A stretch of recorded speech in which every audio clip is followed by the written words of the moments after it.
হযরত মুহাম্মদ সাল্লাল্লাহু আলাইহি সাল্লামের জীবনের শেষ মুহূর্ত। মুহাম্মদ সাল্লাল্লাহু আলাইহি সাল্লামের জীবনের শেষ মুহূর্ত চলছে। হঠাৎ সেখানে একজন লোক এসে সালাম দিলেন আর বললেন, আমি কি ভেতরে আসতে পারি? ফাতেমা রাদিয়াল্লাহু বললেন, দুঃখিত, আমার বাবা খুবই অসুস্থ। ফাতেমা রাদিয়াল্লাহু দরজা বন্ধ করে রাসূলের কাছে গেলেন। মুহাম্মদ সাল্লাল্লাহু আলাইহি সাল্লাম বললেন, কে সেই লোক? ফাতেমা রাদিয়াল্লাহু বললেন, এই প্রথম আমি তাকে দেখেছি, আমি তাকে চিনি না। নবীজি সাল্লাল্লাহু আলাইহি সাল্লাম বললেন, শোনো ফাতেমা, সে হচ্ছে আমাদের এই ছোট্ট জীবনের আবাসনকারী ফেরেশতা আজরাইল।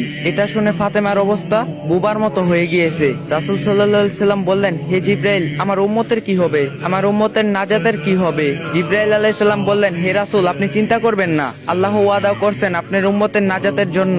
মৃত্যুর ফেরেশতারা ধীরে ধীরে রাসূলের কাছে এলেন। জান কবজ করার জন্য মালাকুল মাউত আজরাইল আরো কাছে এসে ধীরে ধীরে রাসূলের জান কবজ করতে থাকলেন। পাশে দাঁড়িয়ে থাকে জিবরাইল। রাসূল সাল্লাল্লাহু আলাইহি ওয়াসাল্লাম বললেন গোয়ানির সাথে, ও জিবরাইল, এটা কেমন বেদনাদায়ক জান কবজ করা। ফাতেমা রাদিয়াল্লাহু তার চোখ বন্ধ করে ফেললেন। আলী রাদিয়াল্লাহু তার দিকে উপর হয়ে বসলেন।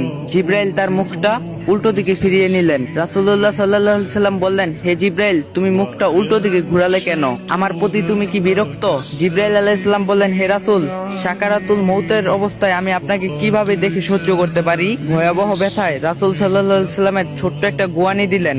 রাসূল সাল্লাল্লাহু আলাইহি সাল্লাম বললেন, হে আল্লাহ, মউতটা জান কবজের সময় যতই ভয়াবহ হোক সমস্যা নেই, আমাকে সকল ব্যথা দাও, আমি বরণ করব, কিন্তু আমার উম্মতকে ব্যথা দিও না। রাসূলের শরীরটা ধীরে ধীরে ঠান্ডা হয়ে আসতে লাগলো। তার পা বুক কিছুই নড়ছে না। এখন আর রাসূলের চোখের পানির সাথে তার ঠোঁটটা কম্পিত ছিল। তিনি কিছু বলবেন মনে হয়। আলী রাদিয়াল্লাহু রাসূলের মুখের কাছে কানটা নিয়ে গেলেন। নামাজ কায়েম করো এবং তোমাদের মাঝে থাকা দুর্বলদের যত্ন নাও।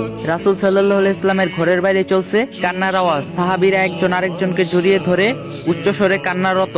আলী রাদিয়াল্লাহু আবার তার কানটা রাসূল সাল্লাল্লাহু আলাইহি সাল্লামের মুখের কাছে ধরলো। রাসূল সাল্লাল্লাহু আলাইহি সাল্লাম চোখ ভেজা অবস্থায় বলতে থাকলেন, ইয়া উম্মতি, ইয়া উম্মতি, ইয়া উম্মতি। মৃত্যুর সময় প্রাণপ্রিয় নবী মুহাম্মদ সাল্লাল্লাহু আলাইহি সাল্লাম বলেন, আমাকে সব কষ্ট দাও, কিন্তু আমার উম্মতকে ব্যথা দিও না। মৃত্যুর সময় রাসূল সাল্লাল্লাহু আলাইহি সাল্লাম বলে গেলেন, নামাজ কায়েম করো। মৃত্যুর সময়ও রাসূল সাল্লাল্লাহু আলাইহি সাল্লাম বললেন, আমি চলে গেলে আমার উম্মতের কি হবে? এখন নিজেকে প্রশ্ন করুন, আমরা এমন একজন নবীর উম্মত হয়ে নামাজকে আদায় করি না। শ্রেষ্ঠ নবী মুহাম্মদ সাল্লাল্লাহু আলাইহি সাল্লাম আল্লাহর কত প্রিয় বন্ধু ছিলেন। তিনি আল্লাহর বন্ধু ছিলেন। তিনি যদি মৃত্যুবরণ করার সময় এত কষ্ট পান, তাহলে আমাদের কি অবস্থা হবে? আল্লাহ আমাদের সবার মাঝে বুঝার তৌফিক দান করুক, আমিন।